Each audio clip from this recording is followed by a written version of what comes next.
this is working.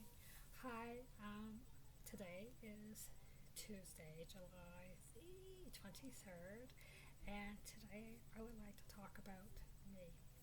There are a lot of rumors going on about who I am, what has happened, and certain things in my life that has gone on that have actually been definitely defaming my character. Some of those rumors are coming from the Casper Toronto. Some of those rumors are coming from people in St. Catharines, and it's where I used to live for years. And some of them are coming from my biological family, and I will say Marie Verhaeven, my cousin Dan Verhaeven, um, quite, quite possibly John Verhaeven, my biological brother. I refer to them as biological because they are biologically my family. However, I will state this now. They have not, in the past few years, shown me any care, support, or understanding. Although I will say that my biological father has given me a lot of money, and that's how he shows his love, and that's how he knows how to show his love. He's been in the hospital since February 19th of 2023. Yes, 2023 is when he went in, and he had bladder cancer, and he had a bowel resection, and he had a series of stays in the hospital and received a series of viruses in hospital. So I will say this, throughout my adult life, my biological father, he's been very kind, very loving, and very generous in the way that he knows how. And the way that he knows how is by supporting me with finances, money, gifts of money, gift cards, and items like that. So first of all, I would like to speak about something that is going around. The fact that I have a mental issue.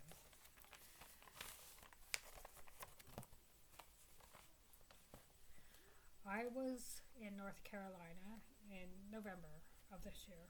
I packed everything up. I left my home.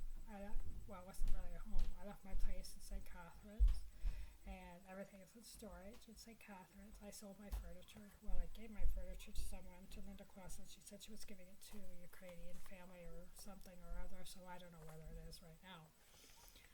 I went to North Carolina because I was told that there would be a home for me there, and that there was that meeting, Mary Smith, and whether Ash denies it or whether she says that it's true or not, it doesn't matter, because all I know is I'm the one who's saying that I lied and everything like this.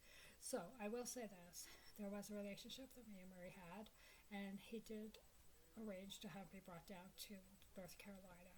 I will also state this, that Duncan Smith has arranged at Keshe Rally, him and Kate Daniel Smith, they arranged to have me brought back to Niagara because I did not have a visa, I did not have a job, I did not have money to support myself down there. So it was the best solution in order to maintain my Ontario Disability Support Program at that point of time. They did not know about my visitor's visa in January that stated that I could stay in the country till January the 3rd. But that is neither here nor there. What it is, the fact is that I went to North Carolina and I left. I've been looking for a job in St. Catharines since July of last year. And as a result of Lisa Satchel, Riley Satchel, and some other people who I'm sure that will be found out, what they did is they went around and Jared McDonald, who lived on Thomas Street, they went around to different places of employment that I put my resume in St. Catharines, pulled the resume stating that I was a drug user, and a mental patient. Then I started on Indeed, the job search. That's actually worldwide. I just found out a couple of months ago that it's a worldwide web, like LinkedIn, since it's from posting my resume on Indeed. I received help from the Niagara College Employment Services on Church Street. Leanna Massaro, I was her client. She was very helpful in revamping my resume, giving me pointers for interviews, helping me with Zoom meetings, helping me with what to wear, how to act, how to research a company to find out when you get an interview. So that was that. that was how I learned how to do my resume. Resume, which individuals have stated was doctored. They said it was doctored. I don't know how someone can doctor a resume when it's professionally done by employment services. I am actually going to bring out some pieces of my resume. I had all my documentations here. I don't think I have it in here. Anyways, my resume. I have a diploma. I have a portfolio in my storage unit at Mixon Storage in St. Catharines. I have a graduate of the Early Childhood Education Program at Mohawk College of Applied Arts and Technology Fellow Campus. I'm also not quite a graduate, but I went to Hotel Restaurant Management at Niagara College of Applied Arts and Technology, and I was given a grant by Second Careers Canada. I don't know if it's still going, if it's still available today, this now. I do know, however, it was a grant from the government to encourage individuals who could afford to go to school, who were around middle age. At that time, I was in my 40s, 40s. It was over 10 years ago. 2010, 2011, 2012. I did not graduate, however, I was a couple of subjects away from not graduating. I failed 2 subjects. Physical plant management by 40%, revenue management, I received 40%, and I dropped ecom, which is when Amazon was in its pioneer days and online pioneer days, just starting up. And what else did I drop? I don't remember. Oh, macroeconomics. I did pass macroeconomics, so okay. Anyways, so those were the subjects I failed, and English. I dropped English too. English communications. Dropped it? No, I didn't drop it. I failed it. Okay, I failed English communications, and anyways, so I did fail. I didn't complete the program. I could go back and I could pick up those subjects and graduate from hotel restaurant management. I worked in the field and at Great Wolf Lodge, some quick service, and so I tried to focus on Indeed, and with Hannah we tried to focus on various skills that I do have. I've worked in retail, I've been in management, I've worked as an event coordinator at the Royal Canadian Superstore, and I've worked in customer service, and customer service is in every industry actually, as well as working in early childhood education for 28 years. Excuse me. That I will discuss as well. So, how could a resume be doctored? Anyone could say they have qualifications, and anyone could say that they have references. My references and my qualifications, I do have numbers. I have actual references that have been printed out. So Ash had stated that I had doctored everything. The other qualifications that I do have that I have recently, I would like to speak about as well.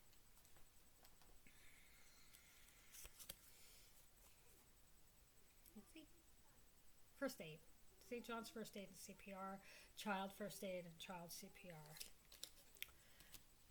I also have this. This is a documentation from training for Naslix, opioid overdose. I have a Naslix kit that I received from the pharmacy that I was qualified for before I renewed my first aid and CPR. So I have that. That can't be doctored. That's an actual document from St. John's ambulance I took last summer. So let's go back to the fact that people think I'm a mental patient. My biological family, in fact, my cousin named Dan Verhaeven, he thinks I'm out of control. It seems to me that my biological mother, Marie Verhaeven, has convinced members of my biological family that I have been spending time in a mental institution. In fact, I came to this place at 3401 Escada Drive, and it's called, under booking.com, you'll see it. It's a guest house. They call it a guest house. It's not a rooming house. They have rooms that they rent out. I went forward in December of last year, after coming back from North Carolina and spending a month at Linda Clausen's house on riding her couch, as people call it. I had come back from North Carolina, and I had arranged that I was going to move to Etobicoke. I put first and last month's rent down, $1,050. I was scammed. Do you know who took that $1,050 and who scammed me? Let's guess. Melinda Jeffries, James Gingrich, and Lisa Satchel. I have the e-transfers that were stolen out of my account. I have screenshots that were given to a constable over in Niagara with the Niagara Regional Police. I have emails that, where's my phone? I don't have my phone. I have my phone. Anyways, I do have a proof of that, documentation of that. Most of them has been given to the police. So I was scammed out of an apartment. Biggest scam. I know happens to people all the time, I guess. I spent a week at the Capri Inn on Ontario Street in St. Catharines because, thankfully, I had been given gifts from individuals who allowed me to stay there for a week until I could arrange to get a room somewhere in the GTA. I wasn't going to stay in St. Catharines. My goal had been since probably 2019, pre-COVID, was to move out of St. Catharines. And the reason why I wanted to move out of St. Catharines so bad is because of my involvement with the Catch Fire Toronto. I was a member of the intercession group. I was going there on a weekly basis. I figured my life was there. I wanted to become a member of a small group. I wanted to volunteer. I wanted to go into the outreach team. Those were all the things I wanted to do, and it became my life. I did not have a life in St. Catharines. Catch Fire Niagara had folded because of Penny Lane taking a sabbatical. And in fact, what had happened there is Catch Fire Niagara, there was a situation where I know for a fact Penny Lane had stolen tithes from Catch Fire Niagara. I can say this is because these are maybe strong accusations. These accusations are founded and they can be backed up. What had happened was that I was cleaning up at Catch Fire Niagara, and I had found tithing envelopes dating back for months. Those tithing envelopes I handed to Ken McQuiggan, who was a member of the board of directors. He then took it up to Catch Fire Toronto at 268 Apple Drive. So, moving forward, after being released from Catch Fire Niagara, I'm not going to get into my full testimony. I was going to come up to Catch Fire, continue since 2017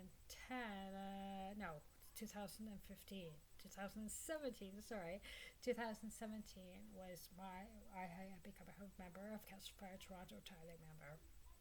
That's why I wanted to move up to Etobicoke, because I knew Etobicoke, I knew the surrounding area. I always take the GO train into Long Branch. I got off at Long Branch. I know the bus system.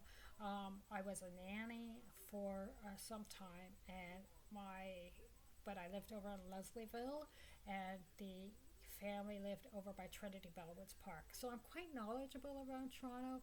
I have friends that lived over by Yorkdale Mall, and I would come up twice a month and visit my friends and go shopping.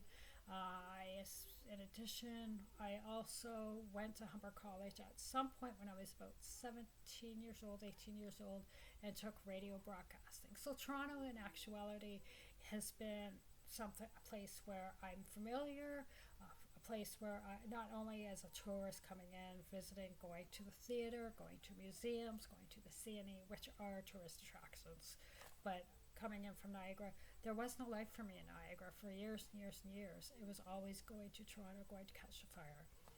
So that is why I chose to come to Mississauga. I came to Mississauga because I thought if I settle here, Maybe there was a chance that I could see Murray and get back into the church. However, we all know what has been happening with that. We all know how things have progressed with that from the point in November to the point now, which is July. So let's get back to the fact that there are people in Castle Fire, Toronto, members of my biological family, my biological mother, Marie Verhaeven, and my cousin Dan, who has in fact convinced people that I am a methadone addict and a mental patient. This piece of paper I hold right now, I think I've read this before. It states, because in November I'm going to explain a situation that led to this piece of paper. The situation was I was outside of the church waiting, sitting outside the church for a little bit. That's in one of the clauses, which we do not have to go into right now. I've spoken about those before. I've spoken about companionship, and this is about me right now and the accusations that are against me. I took the bus back to Long Branch, and when I went back to Long Branch, I was walking up the loop. If you know Long Branch at all, if you're watching this and you know Long Branch at all, you go up the loop over to where the GO train is. So you're taking a TTC bus and then you walk up to where the GO train station is.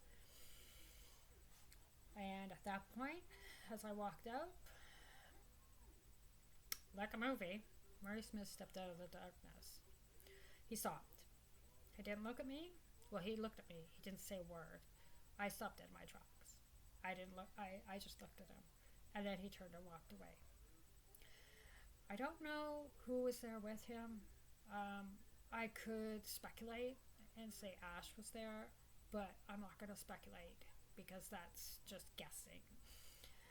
I walked up to the GO train station. I was waiting for the GO train. In fact, I thought maybe he might come in. I thought maybe if I stayed around the door, he might come over to the door. I needed to see him for some closure. I needed to see him to speak to him. This was in November. Actually, it was early December. December 9th in particular. At this point, I was still in St. Catharines living at the Capri. Staying at the Capri, not living. Surviving off of it with very little money. Surviving off of hot chocolate, tea, cheese and crackers. What do you call it? Rice Krispie squares, granola bars, juice. And that's what I was surviving off of. Tim Hortons soup. So I saw him, and the reason why I have this paper is because at one point I stood in front at the platform waiting for that train, and I was so upset at what was going on, and I was, for one fleeting thought, I was going to throw myself in front of a train. And I thought, nobody's going to care. Nobody's going to notice. My things are in storage. They'll just auction them off. What stopped me? It was a fleeting thought. The train, I think, was down at Mamiko. I don't know where it was. It doesn't matter where the train was. It was a fleeting thought. You know what stopped me? Lara and Jasmine Regato.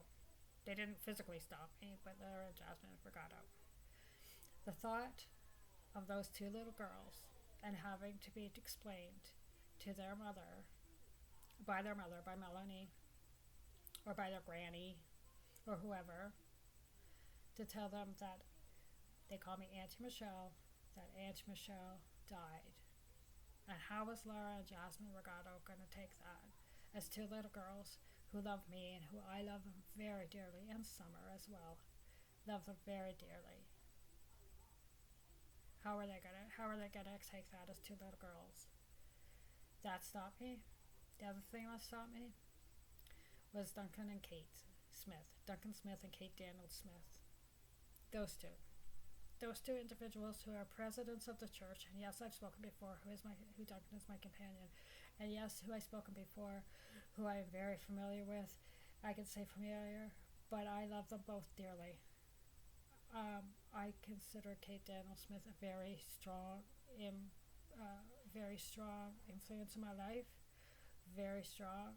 I love her very much, and they stopped me because I stopped because of them as well. And I also know that it was the angels. I came back to the Capri, and I repented, and I released the spirit of death, the spirit of suicide, and I repented for my thoughts. But at that time, I contacted Lillian Brown, the women's pastor and director of Supernatural Ministries. I called her and I messaged her, and I think what happened was that they contacted the police, and the police brought me to the hospital. I wasn't arrested. They just brought me to the hospital because they thought I needed to speak to someone, which I did. And Lillian Brown was in full knowledge of this. I noticed a person under subsection 38.1, the active application for psychiatric assessment under section 15, or an order under section 32 of the Act, to Michelle Verhaven of no fixed address. This is to inform you that Dr. Jungpin examined you on December 9, 2023. This physician has certified that he or she has reasonable cause to believe that you have threatened or threatened to cause bodily harm to yourself. A suicide attempt. Well, a fleeting thought of suicide, that's what it was. And checked box, seriously bodily harmed yourself. Which in fact, I did not harm myself, but they have to do. There's nothing here that says seriously was thinking of doing it, so that's what they did. Part B, the physician has certified that he or she has reasonable cause to believe that you have previously received treatment for a mental disorder of an ongoing or recurring nature that when not treated is of nature or quality that will likely result in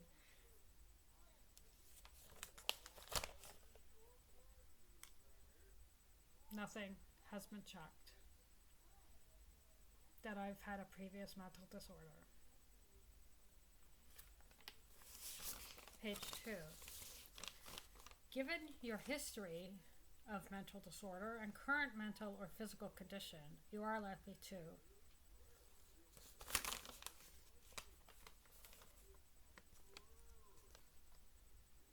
nothing has been checked.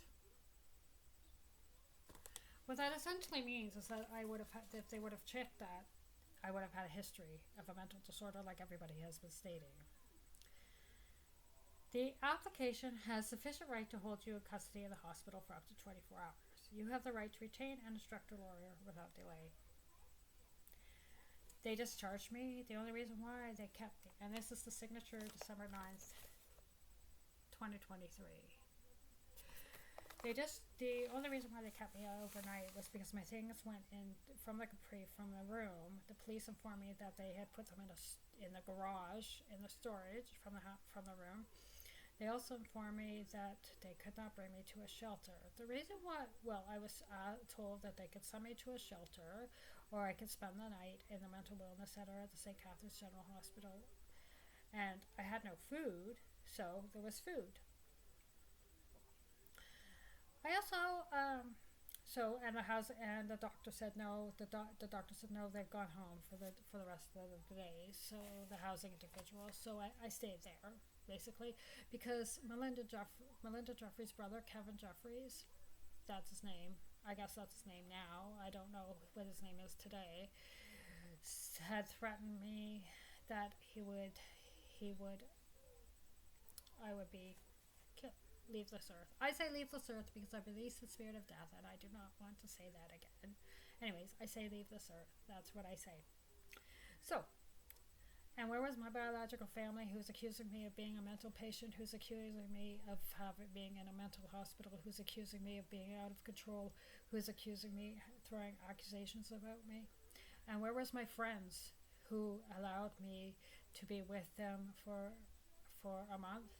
And where was my other friend who dropped me off at the hotel but was going to drop me off at a shelter because I got scammed out of an apartment? Nowhere. My family, when I was in dire need, sent me a text message stating, here's a shelter to go to. My biological cousin Dan told his daughter, Janine, when she was having some problems, put her in a shelter. Now, what kind of a family would do that to someone? Tell me, what kind of a family member would do that? Where was Castle Fire Toronto? They were ordered and threatened by an individual who I do not know the name of. I don't know which person it was. I can state a number of individuals, but I do not know which person it was because Lillian Brown sent me a message saying, I can't help you. It's the legal thing of it because of this letter. That's ripped, by the way. Let me read this letter that was sent to me on October 18th, 2023. So those, I will just reiterate, this was sent to me as a result of Melinda Jeffries assaulting me, as a result of the rise of Satanism within the church, as a result of the criminal activity within the church. The sole goal of people like John Arnott, and I found out later at the time, John Arnott, Ash Smith, and because of her jealousy with her relationship with Murray Smith at the time, which is no longer, by the way, as of, I think, September of last year, October of last year. Yeah.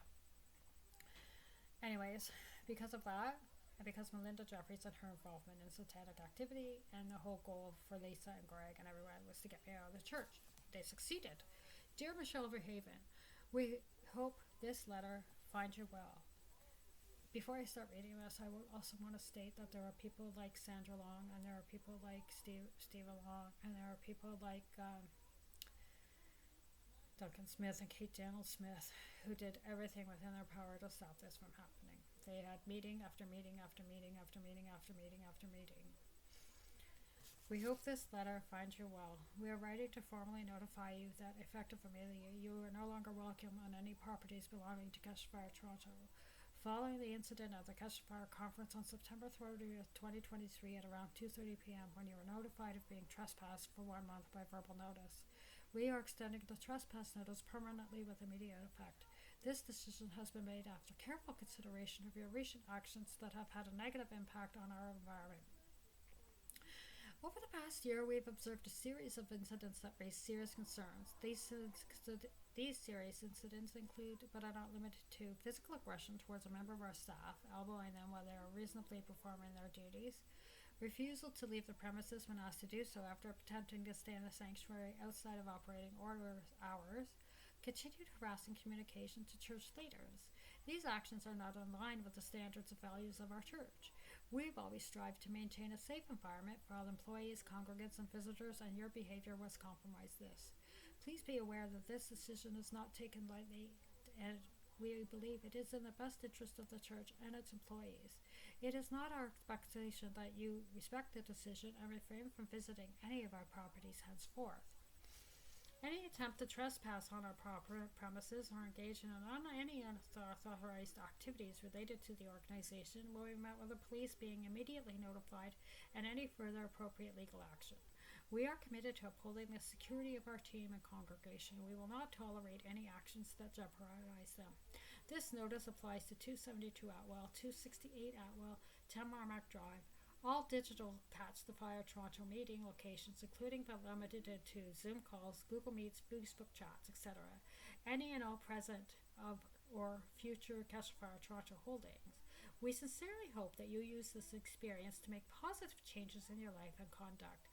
We wish you all the best in your future endeavors. This was signed Natalie Gemridge, Staff Care Director, Zachary Lanou, Operations Manager. Who is Natalie Gemridge? James Gemridge's wife. Who is Zachary Lanou?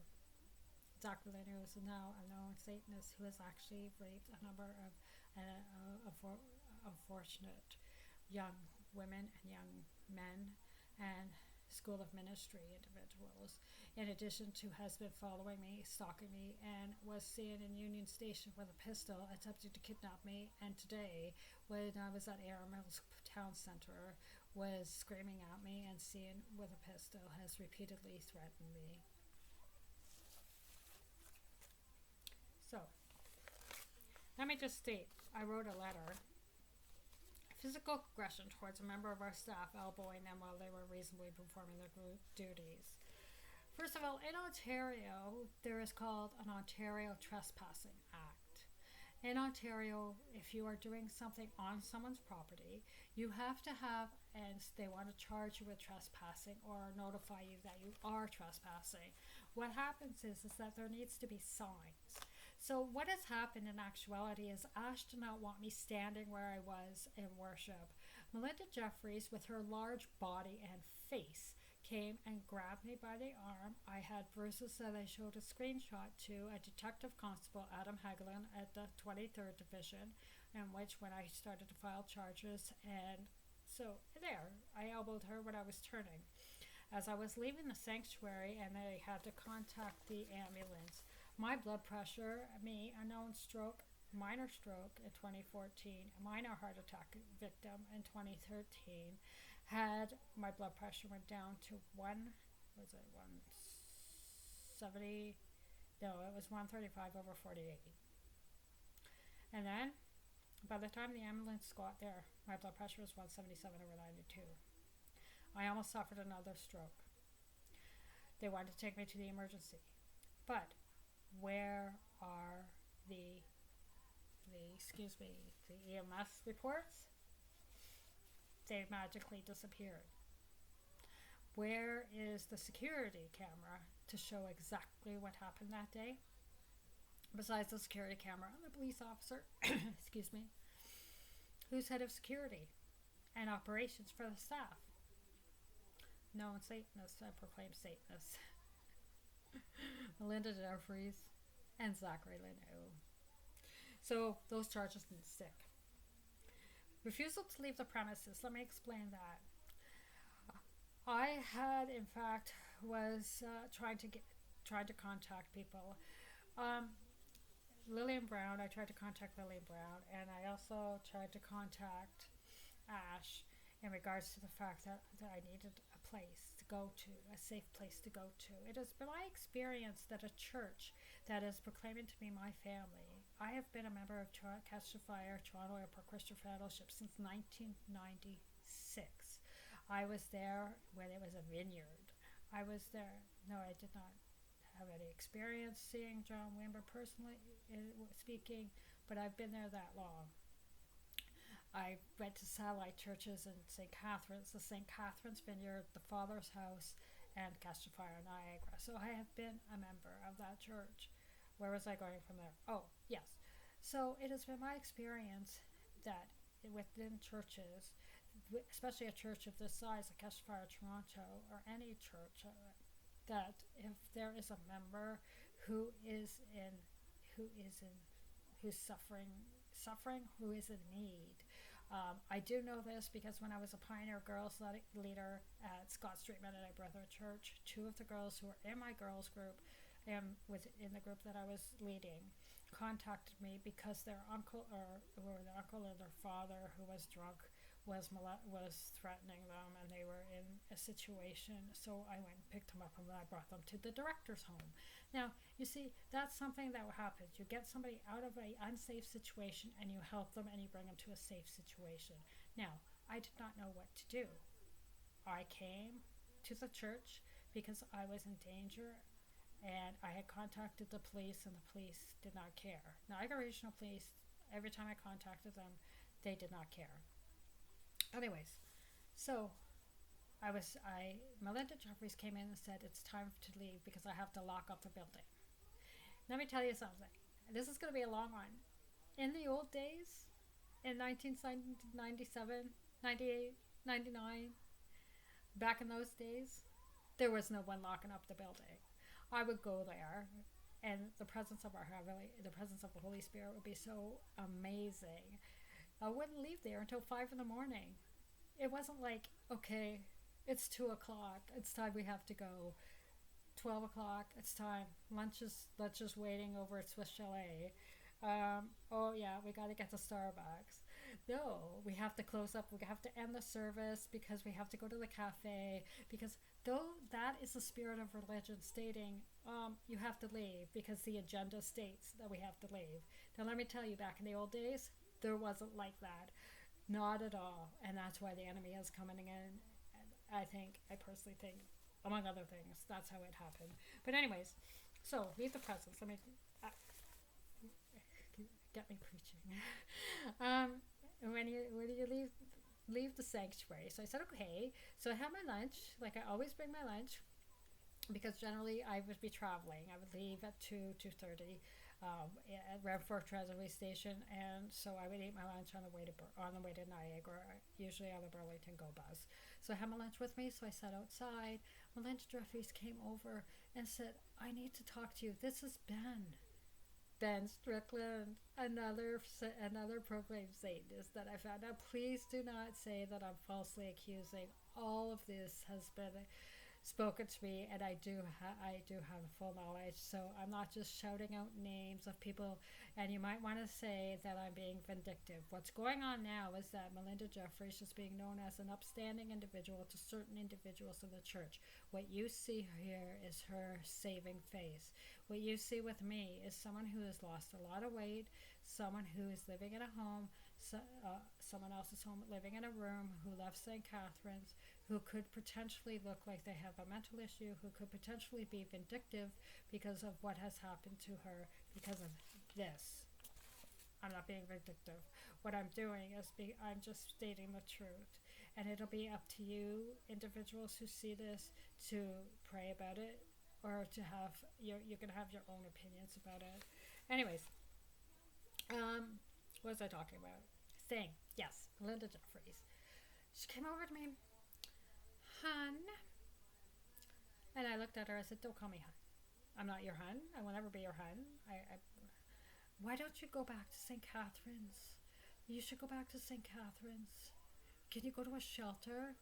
I had spoken to Lillian Brown before I came in, and the other thing that she said was, did Stephen know? That's all she said. And I don't know why she said that, but whatever that was said.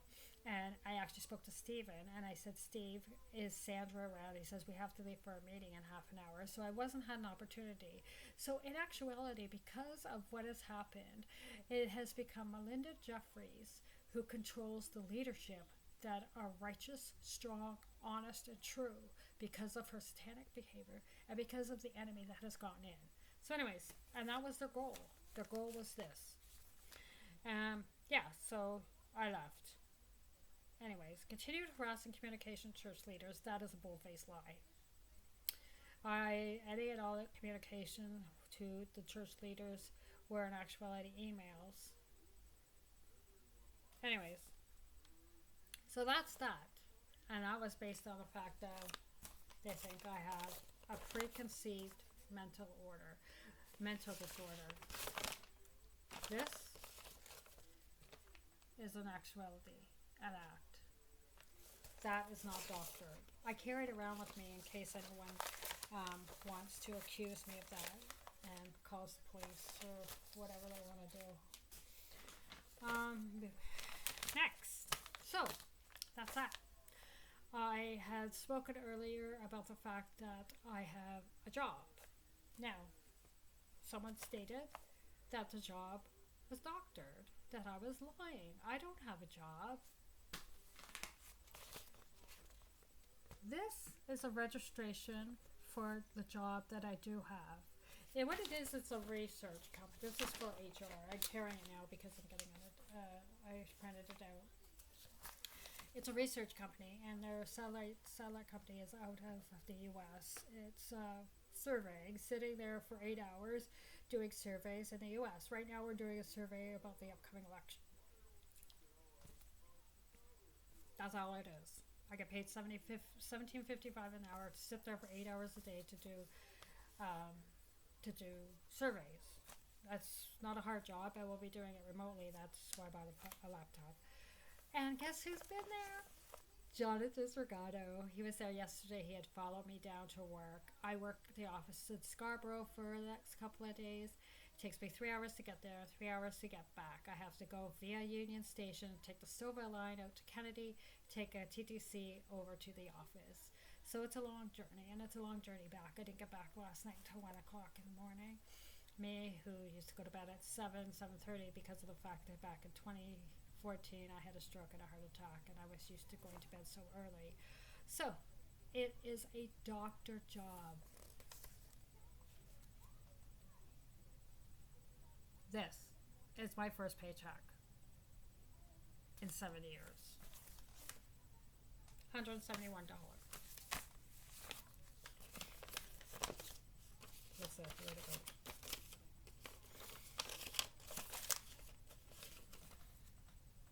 This is what I'm going to be spending it on. Carol Baker. I'm going to Carol Baker Visage and getting a membership because I like to get my eyebrows done, and there are other things I need to get done on my facial. Why not? I'm working, and with a membership, it's cheaper. $40 at St. Lawrence Market. Those of you may know that I go downtown and I was giving food to the street people until John Tesregato in actuality was threatening people, and then Curtis Hines arranged with Scott Mission to have that done. So that's all arranged. $50 on my Presto Pass, and then I'm heading over to Air Mills Town Center and I'm treating myself. I think I'm going to buy a teapot. So that's the my paycheck. That's the pay of the doctored, fake, lying job, which is not a lie, by the way. It's not a lie at all. I had a problem with it the other day going into the office, and there was the smell of marijuana, and I almost had a seizure. I had to leave early because of the fact the stench of marijuana, it affects my medication that I take. Let's talk about that next.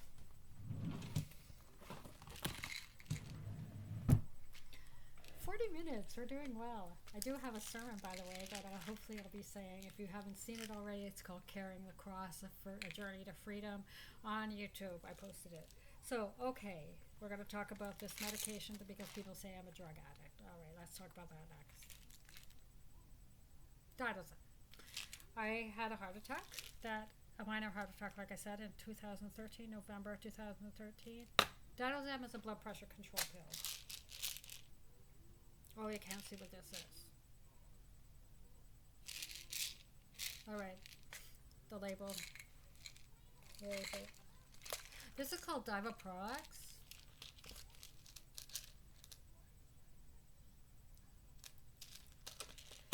Valprox is a medication. I was on valproic acid, 250 milligrams, about 1,500 milligrams in a 24-hour period. When I was 13, I was diagnosed with epilepsy as a result of my mother throwing me down the stairs when I was 10 years old. So that I had the epilepsy. But what ended up happening is because of the crack pipes that were put in my ventilation system over at 63 Thomas Street by Riley Satchel and by, what's her name? Taylor McDonald, I'm sorry, I apologize. Taylor McDonald, where 7 to 8 crack pipes were found. My blood became toxic. I had to learn how to walk again. That's why I spent summer of 2022 in July at Shaver Rehabilitation Center. It is a learning how to walk. So the doctor put me on this. I actually, since, because of my weight loss, it has been increased. It was 125 milligrams. Now it's 250 milligrams twice a day.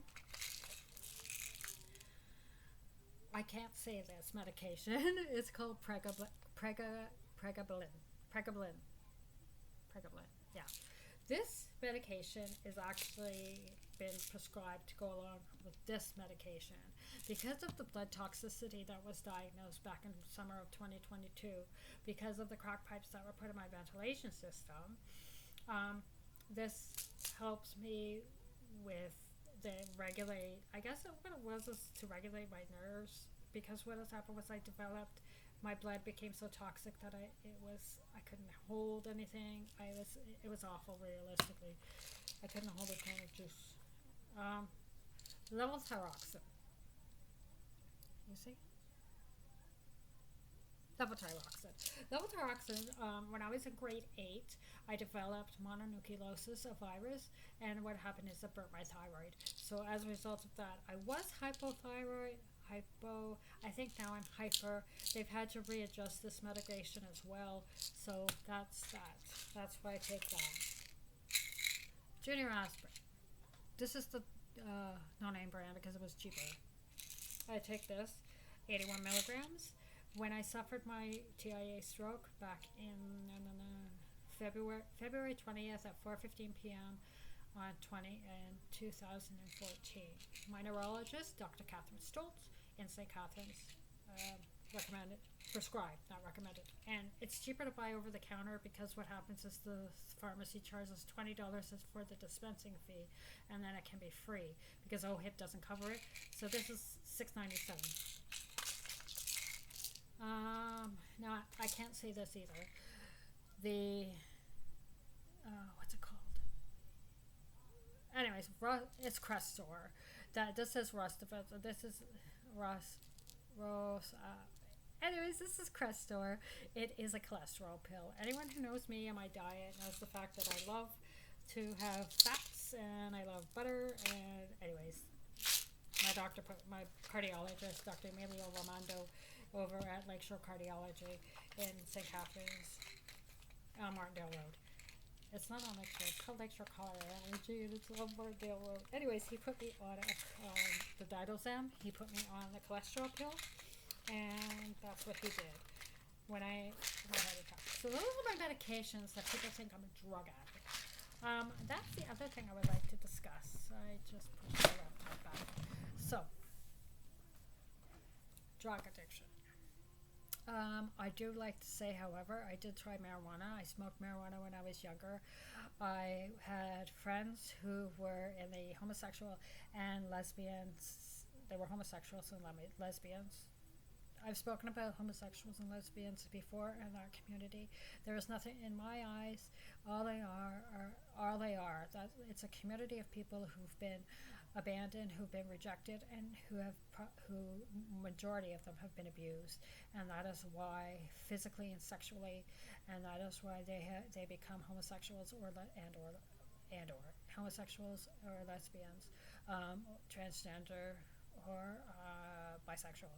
Now, realistically speaking, I can talk about that for on and on and on for hours and hours and hours. They're just a community of people that we are to love and we are to accept and we are to minister God, our Heavenly Father's love to. So when I was in that circle, and yes, I did come out as a lesbian, but why? To get accepted into that circle. I was never a lesbian, obviously not. Excuse me. I did it because I wanted to hang out with the friends and I thought they were cool, and we went to bars and we went out drinking, and that was my lifestyle back then. But you want to know something? That was a lifestyle that I've repented for, had ministry for, have had deliverance for. There's something that you want to try. Have had deliverance for, and have, did I say repented? Yes. That is something I have repented for.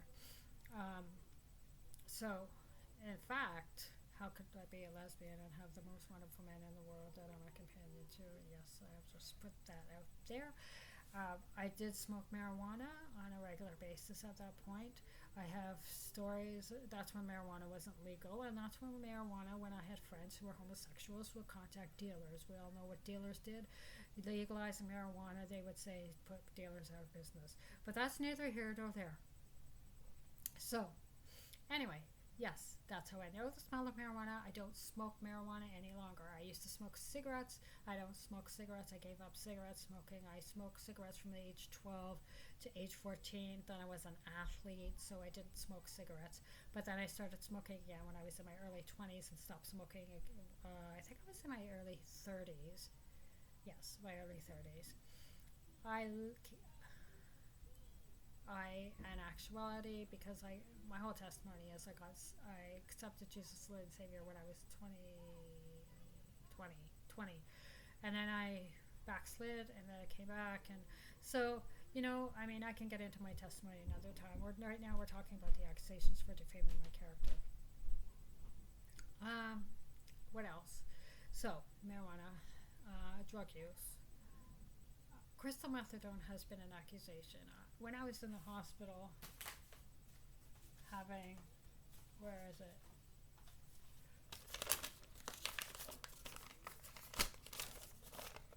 This done, because I was accused, apparently somebody contacted the hospital and I was accused of being a methadone addict. Methadone addicts, what they wear are leggings, because it's on the methadone, so it soaks into their skin. I know this because I have researched it. If I got my phone, I could show you what a methadone addict looks like. Just a moment. We're gonna stop. We're gonna